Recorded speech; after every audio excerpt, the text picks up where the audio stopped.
Hello guys, সবাই কেমন আছেন? আশা করি ভালো আছেন। আমিও ভালো আছি। আজকে অনেক সুন্দর একটি গল্প নিয়ে আপনাদের কাছে এসেছি। আশা করি সবার ভালো লাগতে পারে। ভালোবাসার পরেও যাকে জীবন সঙ্গী হিসাবে পাননি, তাকে নিয়ে কখনো আফসোস করবেন না। একে তো বিয়ের পূর্বে পরনারীর প্রতি ভালোবাসা পোষণ করাটাও মহান আল্লাহ তাআলা পছন্দ করে না। আর এছাড়া ভালোবেসে তাকে বিয়ে করলেই যে আপনার ভবিষ্যৎ সুখী বা সুন্দর হবে তার কি কোনো গ্যারান্টি আছে? মানুষ পরিবর্তন হয়ে যায়, হয়তো কোনো কারণে নয়তো কারো জন্যে। মনে রাখবেন, কারো পছন্দের হয়ে যাওয়া খুব সহজ, কিন্তু সারা জীবন কারো পছন্দের হয়ে থাকাটা খুব কঠিন। তাই মহান আল্লাহ রব্বুল আলামিন যাকে আপনার জীবন সঙ্গী হিসাবে পছন্দ করেছেন তার প্রতি সন্তুষ্ট থাকুন। তাকে প্রাণ উজাড় করে ভালোবাসুন, কারণ সে আল্লাহর তরফ থেকে আপনার জন্য উপহার। আর যাকে হারিয়েছেন তাকে আপনি পছন্দ করলেও আল্লাহ হয়তো আপনার জন্য পছন্দ করেনি। একটা নির্দিষ্ট সময়ের পরে বুঝতে পারবেন, আপনার মৃত্যু ছাড়া আর কেউ আপনার অপেক্ষায় নেই। রং খেলা আর প্রেম খেলা দুটোই শুরুতেই ভালো লাগে, পরে রং তুলতে আর প্রেম ভুলতে কষ্টটা বোঝা যায়। যদি কোনো কাজ করতে করতে ক্লান্ত হয়ে পড়েন, তবে বিশ্রাম নিন, কিন্তু কাজটা ছেড়ে চলে যাবেন না।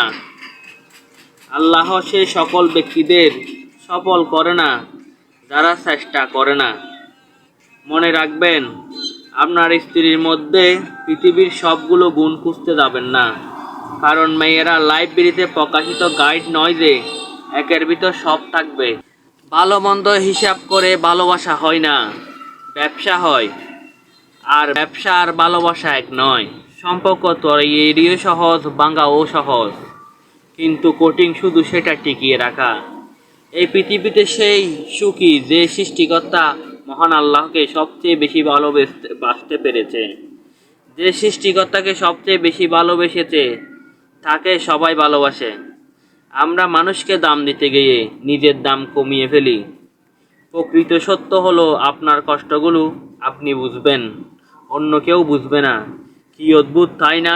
আমাদের এই দুটো চোখ কিন্তু পুকুর নয়, তবুও কিন্তু তা মানুষের আঘাতে পুকুরের মতো জলে ভরে যায়।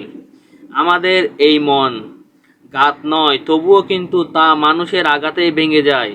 কেউ ইচ্ছা করে খারাপ হয় না, অনেক ক্ষেত্রে পরিস্থিতি বাধ্য করে খারাপ হতে, অথবা ধৈর্যের ত্রুটি ঘটে যায় বলে খারাপ হয়ে যায়। তাই পাপীকে ঘৃণা করবেন না, কে জানে সে পরবর্তী জীবনে তওবা করে ভালো মানুষ হয়ে যেতে পারে। তাই শুধু পাপকে ঘৃণা করুন।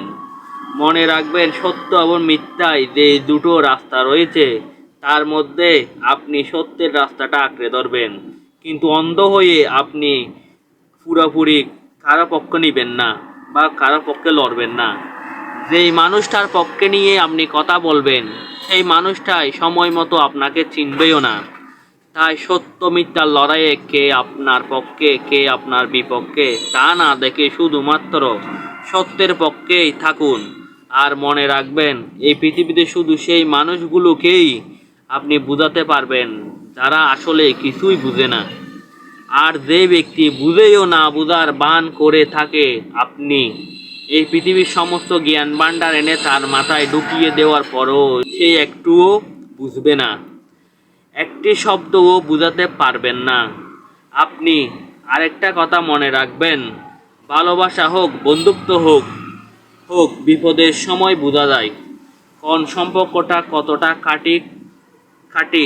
মুখোশধারী স্পষ্ট ভদ্রলোক হওয়ার থেকে স্পষ্টবাদী ভদ্রলোক হওয়া অনেক ভালো।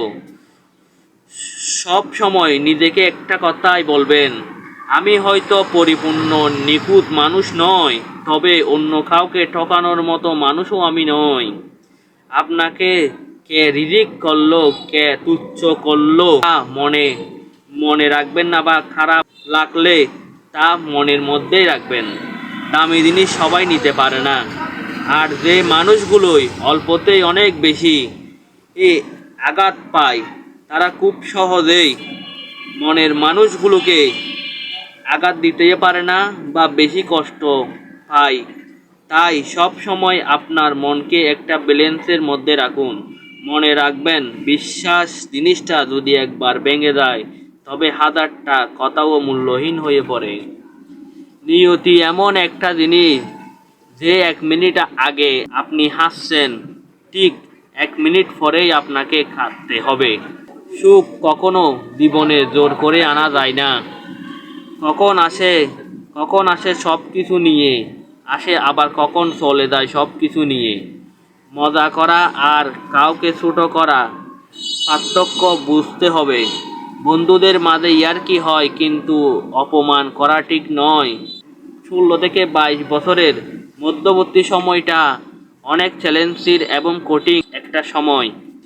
অনেক বন্ধু বিচ্ছেদ হয়, কাছের মানুষগুলো ছেড়ে চলে যায়, ভুল মানুষের সাথে প্রেম ভালোবাসা হয়, নিজের লক্ষ্য পূরণ ফ্যামিলির চাপ আমাদের আনন্দগুলো ভাগ বসিয়ে দেয়। পথটা যখন একাই চলতে হবে, তখন চলার পথে পিছনে কে কি বলল সেটা শুনে লাভ নাই। সব কথাই কানের ভিতরে ঢুকাবেন না। শুধু যে একটা কথা আছে, যে এক কান দিয়ে ঢুকিয়ে আরেক কান দিয়ে বের করে দিবেন।